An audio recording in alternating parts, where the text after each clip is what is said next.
So we ended with how to display data badly and kind of talked about it a little bit last time. But really, how do you do it well? So if you don't do it badly, how do you do it well? And Tafti, he's a renowned author. I don't think he's a professor. I think he's a consultant, or at least when I looked many, many years ago. But he has 3 or 4 books out about visualization that are very, very famous. So he studied it. He studied it not for computer or not from the point of view of computer, but all kinds of visualizations. He looked back maybe 200 years, what people were doing in Japan to display data. So it was just a display of information. So he says basically graphical excellence is the well-designed presentation of interesting data. So it depends on the data as well. You can have a really good presentation, but if everything is completely random, or if everything is 1, 1, 1, 1, 1, or is everything 100, 100, 100, 100, and a 0, that's not interesting data. It's all the same. So displaying data from a faulty sensor, not necessarily the best, um, or graphical excellence. So the data needs to be interesting. The presentation needs to be interesting. And you need to present the substance of the data. You need to be able to capture things that statistics would capture. So kind of help people understand more than just, oh, the maximum is 3. Well, that's statistics, but it may not be necessarily the best. I mean, it's too simple in a way. So you try to capture, help people understand more information about that particular data. And of the design. So the design should be interesting and should be appropriate and should be easy to, for our brains to wrap, for us to wrap our brains around it. So it should have, ideally, if you have simple ideas communicated in a complex way, that's not good. You want the opposite. So complex ideas, complex data communicated in a simple way. Basically be clear, precise, and efficient. And another way to look at it is, do I get a lot of ideas by looking at this representation? So I look at a map of election in the United States or Iowa that's been in the news. Do I get a lot of ideas of what could have gone wrong or it's just I see green, yellow, and red, and that's it. Not many things come to mind. And of course requires, if it's excellent, it needs to be, first of all, it doesn't have to lie. So if you notice, these are very, very high level goals. If you want, they don't really help you that much. They kind of, it kind of gives you where to look. So the next thing, what I call Tafti principle, and for everyone else, when I refer to Tafti principles this semester, I really tend to refer to this 5, sorry, because they are a little bit more down to earth. They might tell you a little bit more structurally what you could do with visualization, but in general, they are principles. In another class, I kind of make the distinction between what is a principle, what is a rule. Typically, a principle is a high-level concept that requires interpretation. These are principles. So, for example, the principle of visualization should be easy to read. Easy to read, you ask 10 people, put the same visualization in front of 10 people, you may have 5 say it's easy, the other 5 say no. That's normal with a principle. So there is some interpretation. A rule may be you cannot use red. Well, if you have a visualization, you put it in front of 10 people, 10 out of 10 are going to tell you if you use red or not. So a rule is generally very strict, and it's easy, it almost requires no interpretation. So here we're talking about principles. So they do require some interpretation. And some people sometime may say that, yes, you satisfy or you implemented Tafti's principle, and others may say, no, I don't think that's it. And that's perfectly fine. It happens. We're dealing with people. Okay, so that's the idea of the principles. Again, if those of you who are in the software engineering, it's like software engineering. They tell you you need to do these things when you build software because it kind of works most of the time. It doesn't mean that it will work all the time. And it does mean that if you do it slightly different, everything will going to fall down. So keep that with a grain of salt. These are just principles. Sometimes you may want to violate it, but at least I want you to know you're doing it after this class. So I know I'm going against it, but I have a pretty good reason. And here is the reason. I'm not just doing it completely out of, and I'm not even aware of the potential. Okay, so that's, and the other thing is it's not all of them appear everywhere. It's not like I pick up a visualization, I can say they do this, this, and that, and they don't do the other one. Sometimes they're completely neutral. It's not like they violate the principle, but it's not like they implement it either. So it's kind of somewhere in the middle of nowhere with one of the principles or the other. Now that we talked about it, here are the principles. The first one, maximize data to ink ratio. So if you were to take the amount of data that you present and divide it by the amount of ink, if you think virtual ink that you used in your visualization, that should be maximized. In other words, you want to have a lot of data with just a little bit of ink. This may be the now don't consider if you have a background that's black, I wouldn't consider that being, or white. If you have, the background should be eliminated from this, but everything else in your picture that you have to use ink, think of it as paying for it. You wanna reduce that. You want to reduce the amount of ink that you're using. That tends to build visualizations that are clearer. Again, not always. It's not the case 100% of the time, but that tends to be kind of the rule. Avoid chart junk. So what are chart junk? These are elements that may be distracting to the viewer, or things that don't really convey a lot of information. They're just sitting there in the picture and not doing much. And therefore, maybe if you take them out, the visualization gets clearer. You can focus on the data and forget about the distractions in the picture. Note that these two sometimes go hand in hand, because obviously if you have chart junk, you use too much ink. So if you take the chart junk out, which again, by definition, are things that don't convey a lot of information, then you reduce the amount of ink and kind of maintain the same amount of data. Next one, use multifunctioning graphical elements. So that can go kind of two ways. One is the graphical elements that you decide to use in your picture, they have some sort of a design function, maybe not necessarily, but they help you with the problem you're trying to solve. Maybe not necessarily convey data, but they kind of make the visualization better, just plain design, not communicating data. So they convey data, but they also have some design function. And the second way you can have multifunctioning elements is if you have some graphical objects that work together with other graphical objects in a really neat way to give you more information. Okay? There are some examples that are coming, but that's kind of the two things. So I use kind of little itty bitty pieces of information when I put everything together, because there's so many together, they kind of give me more. They show me more information.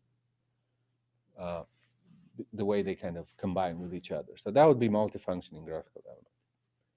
The caveat here, and the most mistakes people make, is sometimes I've seen them say one circle is multifunctioning because it has an X and a Y position, it has a color, and it has a radius. Some circles were smaller, others were bigger.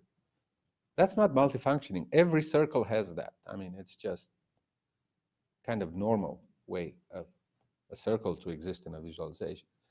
So just because it has many attributes doesn't necessarily make it multifunctioning if the attributes are normal to a circle. If somehow then it combines with something else and it creates kind of a bigger picture, then yes, it becomes multifunctioning. But just the fact that it has a label, a color, a size, X and Y position, that's normal to most objects that have in a visualization. Second, well, going to the fourth one, fourth principle, use small multiples. So repeat similar designs, that's what it says. In other words, it says that instead of having a very complex visualization, it's better to have 20 simpler ones rather than one complex one. that's kind of what this principle says. Many times you end up with a better view if you keep repeating something that is simpler multiple times, and they kind of, instead of having one big complex. And the fifth one is basically says that you have to show the mechanism. It'd be nice to show what's happening in the data. Why, for example, causality, cause and effect. That's not easy to show, but if you can show it. Most of the time we show correlation.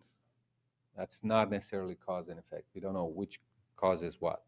If they even are caused, there may not be a cause-effect relationship. So processes, dynamics, and again, the dynamics one makes it very mechanical, because a lot of times if you have time in a visualization, it can be a really awful visualization, but just it shows time, the year. It shows 2001, 2002, 2000. Kind of almost automatically satisfies Tafti to me. It's not really at the heart of the principle, but it's there in a very automatic way, the fact that it has time in it. So that'll be it shows dynamics of that. So these are the 5 principles. If you're able to do that, and again, sometimes data needs to help you to come up with them, and sometimes data doesn't cooperate and it's not going to be there. But let's look at for pretty much the rest of this lecture, I have a bunch of examples. So I'll try to kind of go through them, look at visual structures, maybe see if there's any Gestalt issues that show up. And again, Gestalt doesn't always show up. Sometimes it does. Pre-attentive, and then Tafti principles.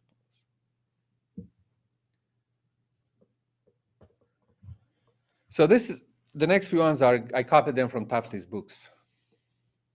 I think I scanned them from Tafti's books. That's why they look so. But these are some visualizations Tafti himself put in there. Some of them really do apply a principle. Some of them really do violate a principle according to Tafti. So I'll point that out as we go. But here, let me explain. And let me start with my. So this shows deployment of Army, U.S. Army, I don't know, divisions, let's say. I really don't know how the Army is broken down. There's hierarchical structures in there. Let's say they're divisions.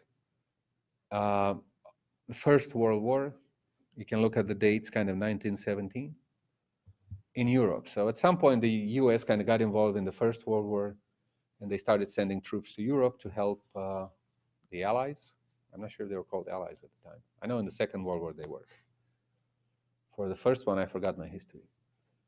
But you can see the deployment. So for example, you can see the first division here was deployed in June 1917, and it was still there in October 1918. And then at some point we had the 29th Division being deployed. And that's pretty much what the visualization shows. On the kind of start with visual structures.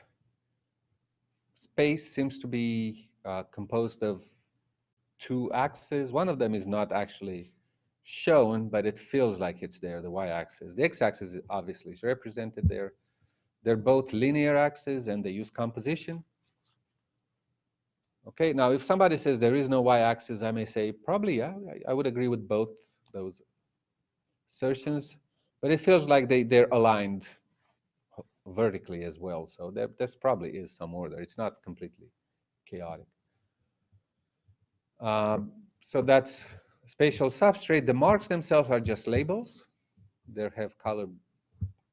They're black, and they're labels. They show the number of the division. They have a position, obviously, and they start somewhere, and they're repeated many times. So each mark is repeated according to when the division was in there on each month that it was there. So this, to me, that's just visual structure. There's no animation in this, obviously. And that's visual structure. Gestalt, I don't have much of the Gestalt in here. Now, pre-attentive, if you want to kind of figure out pre-attentive processing, just close your eyes and then just blink once, look at the picture, and what can you see? What do you remember? And close your eyes again. So close your eyes, keep them closed, open and close, and what you remember from the picture is pretty much what your pre-attentive system had time to process. And my guess that pre-attentively you will see this boundary between white and kind of not white. So that seems to be the pre-attentive thing. You can kind of detect the shape of that. Otherwise, nothing else is really pre-attentive in there. But if you detect that boundary, you can also see there's been the shape, but there's an increase in the troops that have been sent. Initially, kind of it's not too much, and then it suddenly jump up. Even pre-attentively, you can determine that. So now we're moving to Tufte. Tufte's principles. Data to ink ratio. Are they chart junk? Are they using a lot of ink that they shouldn't have used otherwise? It doesn't seem like they're very efficient on the ink, but it doesn't seem like they're wasting it. It's kind of somewhere neutral. Use multifunctioning elements. That's what Tufte says this is. So here is the explanation. If you take any visual element like this number 6, or I hope it's 6 that I selected. Can't see, it's too small. Let me try and zoom in. But let's say I select, is it 6? It's 5 actually. So if I take that number 5, that particular label that I selected, it's a label, so you would think that it tells you something, and that's fine. That's its job, to tell me number 5, the 5th division. But everything else that does, it's not normal. What it does, it contributes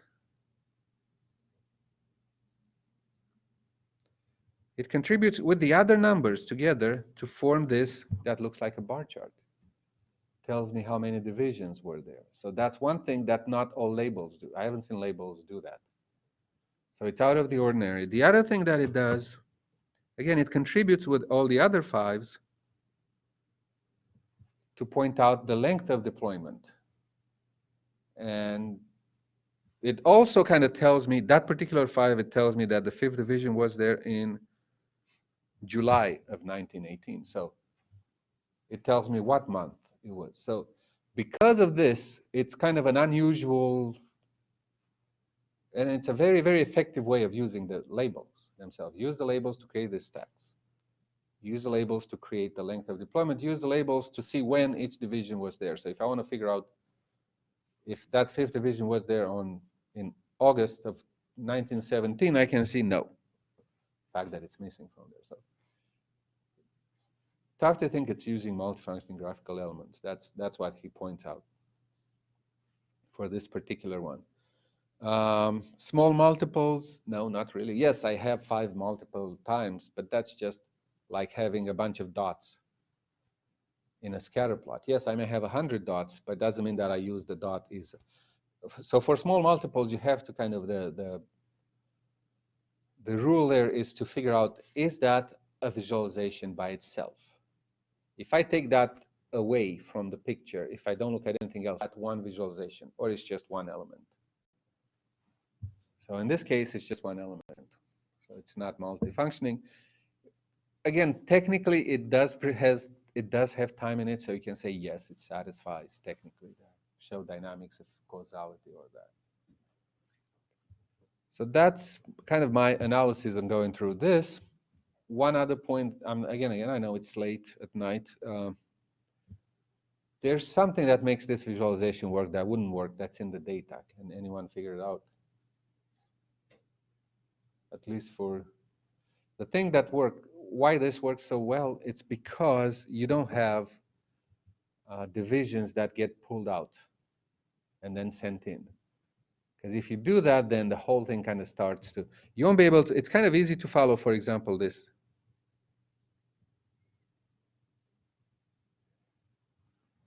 Let's take the 80th division, because it never goes out. But if this will kind of disappear for a while and then come back at the end and disappear and come back, that will be a pain. And if most of them do that, I won't have this nice shape, because the bars kind of tend to collapse down. You won't be able to follow them from left to right, because they appear, they disappeared. Now, do they appear at the same place? Well, can you actually make them appear at the same place if you have a lot more of them? because you can have 2 or 3 of them that disappear and then they appear back together. And there may be others that already appeared and you have to keep their place. So the data makes it easy to create this picture and kind of keep that in mind. That's otherwise this view may get a little bit more confusing. Oh, this is also from Tufte. So what you're seeing here, visual substrate. Again, it's what you're seeing is pollution. Let me kind of explain it in words. Then we go to. So each of these panels is a map of Los Angeles County or some Los Angeles neighborhood, and you're seeing pollution displayed on top of it. And this is for midnight. This maybe is for 1 o'clock, 2 o'clock, and so forth. See middle of the day, and then you're going towards the evening at the bottom. They have 23 of them. I don't know why they missed an hour, but they use the other one for the legend to kind of give you an idea how much pollution is there and where it is. Okay, so again, spatial substrate, we kind of have two. There's a little bit of, it's not quite recursive, but it's kind of broken down into regions. Obviously, I have 24 regions. There's really, and for the regions themselves, they kind of use folding. So I go to 1 o'clock, 2 o'clock, and find a different color. So 1 o'clock, 2 o'clock, 3 o'clock, then I kind of fold the axis and go to 4 o'clock, 5, 6, and so forth. So you can see how at that big level the axis is folded. Otherwise, I do not have an axis. There's no X and Y. It's just kind of a listing. Now, each individual map itself has a longitude and a latitude. So that's 2 axes, X and Y, if you want to look at them this way. And they're using composition. And then whatever is displayed, you can say that each X and Y pixel displays the concentration of whatever the pollution is, ozone levels. Or pollution, maybe CO. Somewhere in here it explains what it is, but I can't read it, it's too small. But you can say that each dot is one graphical attribute, and I would buy that, and they all have a position and a color. They don't have a size because they're pixel wide. But somebody else might come and say, no, here is what I look at it. I have isosurfaces. So here I have a surface that's kind of greenish and it spans this way. Then inside of it, I have another surface that has a different color. And I think that's also a valid point, that I can see it being like that. This way, it would be independent of computers. An isosurface, it's not dependent on the scale, how many pixels you have on the screen and so forth. You just scale it to whatever is available. So that's another thing. I can say that then my graphical attributes will be one of those surfaces. They have kind of a shape and a color, and then I have them one inside on top of the other. I already mentioned graphical attributes, position, and so isosurfaces obviously have a shape, a very complex shape, but that's what it is right there, and a color, and a position. And I'm done. I mean, there's no animation, nothing like that. Gestalt, not much. I guess the only Gestalt you can see that the same map is repeated many times over. It can be background part of the map. And that's pretty much it. Let's go to Tufte, chart junk. Again, don't blame black. It's a black background, so let's assume that's out of the question. Other than that, it doesn't seem like it's a very efficient. I could have, in a way, maybe I could make it more efficient by just instead of coloring inside an isosurface, I can just sketch it. Sometimes you have meteorological charts that are like that. They just sketch if it's not color inside. So I may be able to save some ink, but it's not obviously that bad. Chart junk, not much of this that I can take out. This seems to be relatively useful, even the legend down there. But if anything were to be chart junk, I would focus on that and say, hey, is that? Other than that, the map itself, the background of the map that you can see here, I think useful, so it's not chart junk, so no chart junk. Multifunctioning graphical elements, don't seem to be any. It seems to be like a regular isosurface or pixel map, whatever you want to look at it. And again, notice when I say pixel map or isosurface, there's sometimes you can interpret it both ways. I mean, it's not a clear cut deal, but it's somewhere in the neighborhood. You have to explain. Small multiples, that's it. I mean, really, I was tempted to say that's not it, but then I know somebody will write me an email and say, hey, I answered that, and you said that's not it because you didn't listen 10 seconds more after that. But it is small multiples. It's pretty obvious. I have one multiple that displays temperature for each hour. And each of them, if I pull it out, it is a visualization in itself. Each hour can function as a visualization by itself. It has axes, it has elements. So that's what tough to say it is. And again, technically, it does have a time aspect in it because it has the hour. But it's in, so technically, it does show mechanism and so forth, but practically probably not that great. And again, think about it this way. If I were to represent this in one single view, how would I represent those 23 hours in one single view? It's not that easy and clear to me. So this is not only efficient, but I mean, it's possible. You can come up with something creative and 23 things in there. I've seen examples, and maybe not all 23, but you can put 5 of them, 5 of the hours.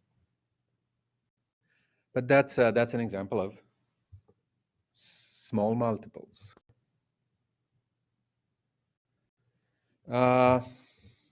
This have to deal with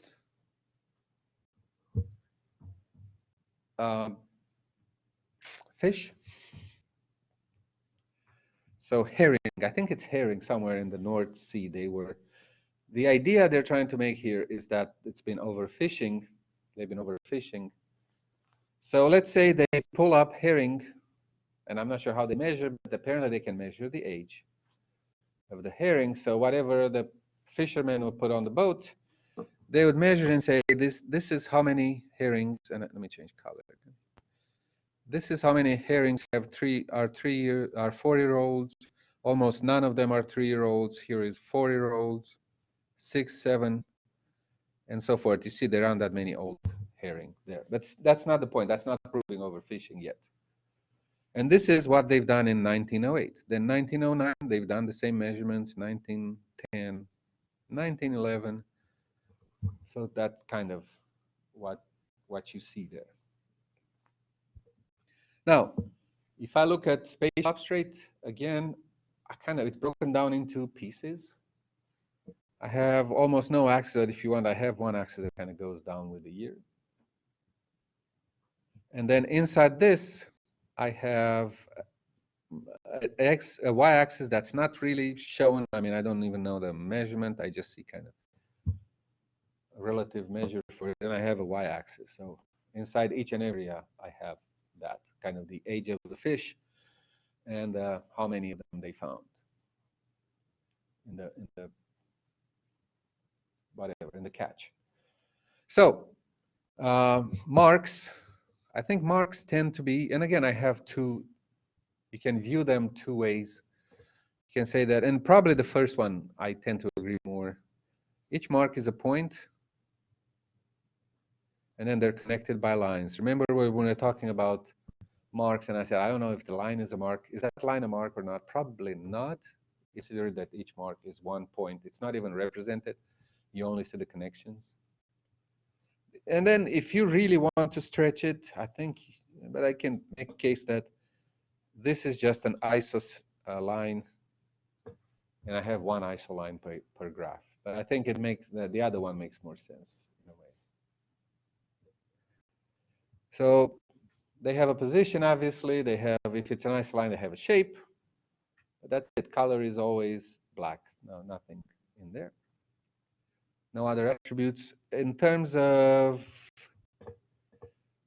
Gestalt, maybe a little bit. I'm not sure, but you can probably see this line here. This kind of tends to form a line. So you kind of maybe you see it connected, maybe. Remember that connectivity on the Gestalt. Uh, if you do pre-attentive processing, I haven't done pre-attentive on the other one with the, but there's probably no pre-attentive processing on the one with the ozone layers over LA because it's too much, it's too heavy.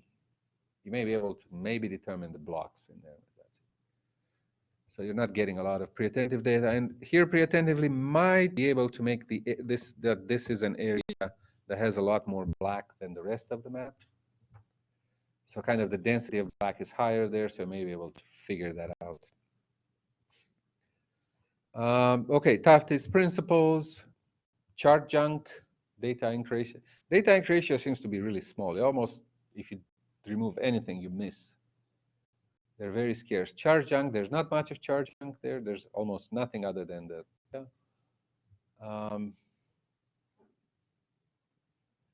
Multifunctioning graphical elements, no. I mean, this is just a line chart or a bunch of line charts. And maybe if you want to argue that these work together, and they do work together, I'll explain it in a second if you haven't really, you haven't put it together. But no, Tafte says this is another example of small multiples. Each of these is one small simple graph, and they put together multiple graphs. And it does have time. Again, technically it has the years in there, so they have a time. Now kind of consider what happened here. If in 1908, there were a lot of fish, but not all. There were a lot of others. But there were a lot of fish that were 4-year-olds. So basically they were born in 1904. In 1909, there's yet a lot more. And then there's another bunch here that were born in 1899. In 1909, really it's the same fish. Because if you look at it, these are 5-year-olds, so they were still the ones born in 1904 that were being caught. And then you have this jump here, 10-year-olds, again, 1899. And as you go forward, you kind of get the idea. These are the same fish. Whatever they're catching, it's mostly 1 year. There aren't many replenishing them. I guess one argument you can say there were a lot of them made that year, but that's not true because, look, for the first couple of years, there were others, but they kind of tend to disappear. What they did, they were fishing older ones that didn't have time to spawn yet. So that's the point they make about overfishing. Like I said, it's kind of an important, this line here is important because it makes that point with the rest of it. Towards the last few years, that's pretty much the only spawn you have. You're not getting many more fish other than the ones born in 1904. FYI, kind of very interesting. Maybe cause and effect. This is an example of that too. In the modern world, and I'm going to share my screen in a second, there's this thing called joy plots.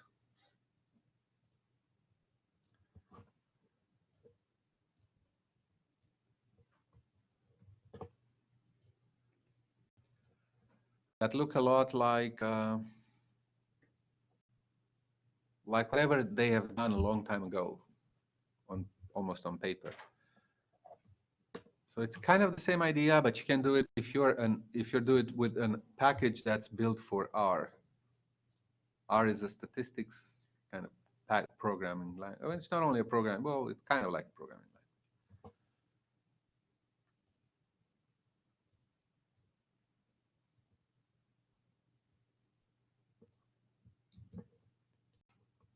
The story of this, while it comes up, is a student sent it to me. Is like, oh, I've seen this new visualization tool. And that was actually happened to be right in front of my computer, not having to do much. Former student, he graduated. And I basically look at it and say, oh, that's just small multiples from Tafte. It's the fish. So I send them, it's like that. It's like, wow. Oh, they took it away. Let me try and find it. Other means. That's what I've done. Oh, okay.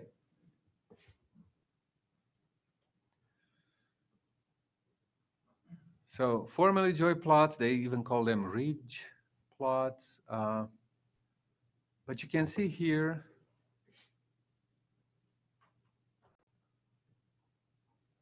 oh, I don't know.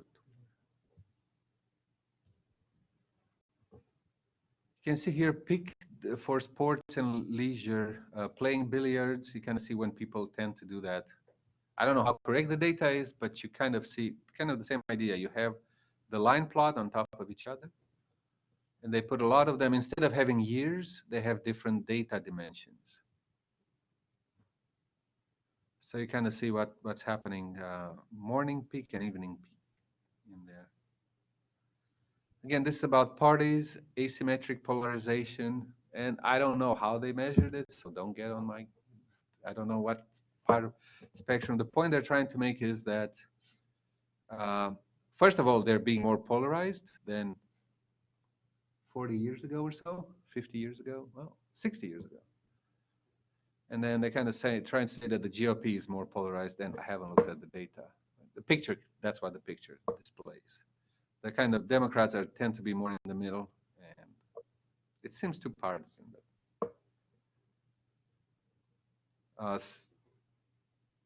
Salary of median company worker by industry, so you kind of see the salaries, software engineers here, and kind of go this way. And of course, this helped. One other reason when you build visualizations, including the one for the homework, sometimes it helps to order stuff. Because if I start moving them in random order, I'll have one in here, kind of a zigzagging of these. It's not going to be that easy to comprehend. But you get the idea. So that's joy plots or ridge plots. It's pretty much what I have, but in the modern era, you can build your own uh, with just a little bit of R knowledge of R. So R does statistics. If you don't want to pay for SAS or SPSS, it's an open source program, and I've used it in the past. Not necessarily to code, mostly to kind of do statistical analysis on it.